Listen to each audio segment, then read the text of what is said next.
Welcome to Uriah Heep, the Magician's Podcast.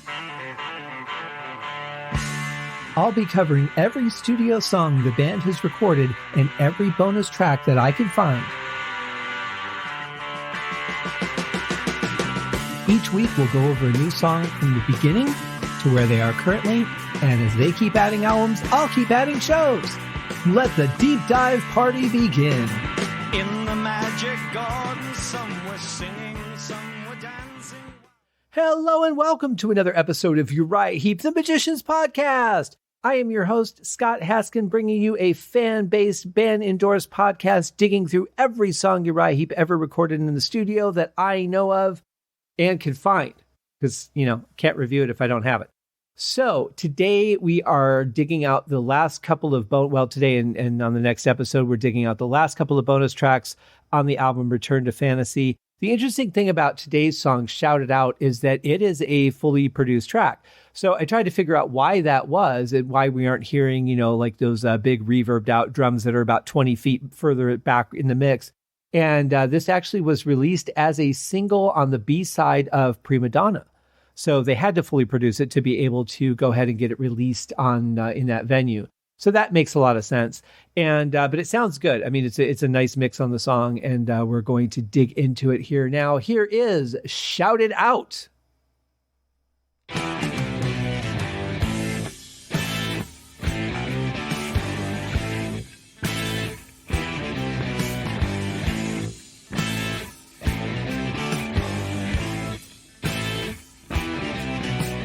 So here's another example of how you can do something in a straight time signature like 4/4, but when you accent a note a little early and then drag the second note so that it stays in time but doesn't feel like it, you give that false sense of an odd time signature. And boy, they've just been masters of that on this album. Don't know where that came from because that's not something they were really doing previously, but we've heard it a couple times here on Return to Fantasy. Very pleasant surprises, though, every one of them. And this song is nice and heavy. It's got a good, strong sound to it, good riff, good feel to it, good balance between the guitars and the organs. Just really sounds good and powerful. I like this. She took me for a ride in her car. Around the moment it started, I knew we wouldn't get far. But that didn't matter, it seemed. Though I knew we weren't sleeping, it was just like a dream. Oh, the joy our love was bringing. I swear I heard a little chorus singing. The day I first met my love. Ooh, the day I first met my love.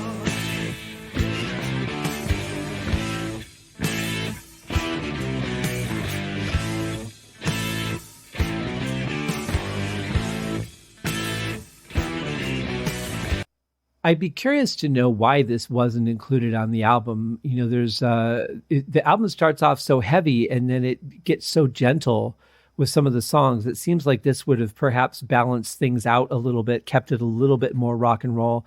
It's such a heavy sounding song, and I love the balance between the guitars and the keyboards. The keyboards sound a little bit loud during the verse. They, kind of squeezing in on that vocal territory a little bit, but it's certainly all clear and listenable. But it's just such a heavy, thick song. I don't know why they wouldn't have included it. Pretty interesting, but good stuff. Then we went walking in the park, away with the day till the day became dark. We ran hand in hand with the sun, laughed at the rain when it came along. Oh, the joy our love was bringing, as well as the birds, I swear the stars were singing. The day I first met my love. Ooh, the day I first met my love. The backing vocals are just so stunning during that part. There's so much you could put there. I love that what they did was just very simple, very tasteful, not overplaying the hand at all. Just kind of leave you wanting a little bit more because we're used to hearing more there and they're a little more laid back here. So you're kind of like expecting another layer to come in or another, another vocal line, but it's just so gentle and perfect. And I love where it lays in the mix. Being in the background like that is really, really just sounds fantastic. So lots of interesting choices on here. And I'm really enjoying every one of them, to be honest. I think this is very well done.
Love that last vocal section. That was a really nice spot too, where the music dropped out and just let the lead and backing vocals shine through a little bit.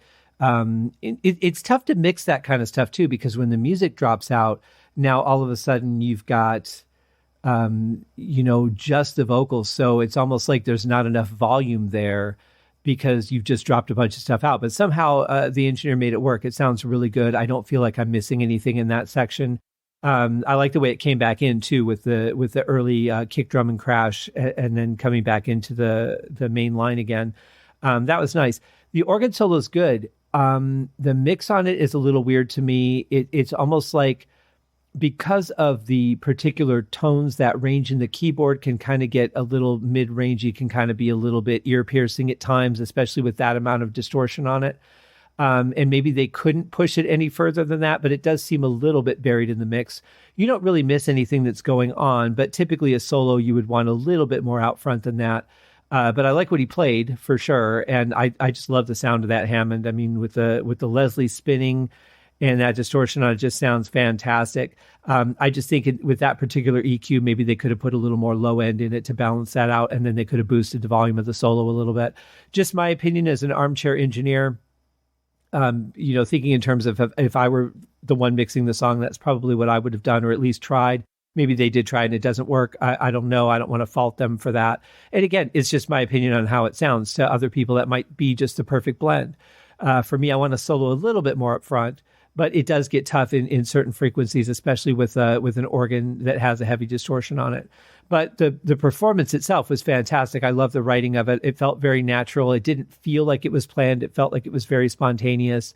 And I really enjoyed that. Am I really standing here with you? Oh, you're telling me you love me too. Will it grow? Can we let the world know? Put it about, shout it out. The day I first met my love. Yeah. First met my love. Day first met my love.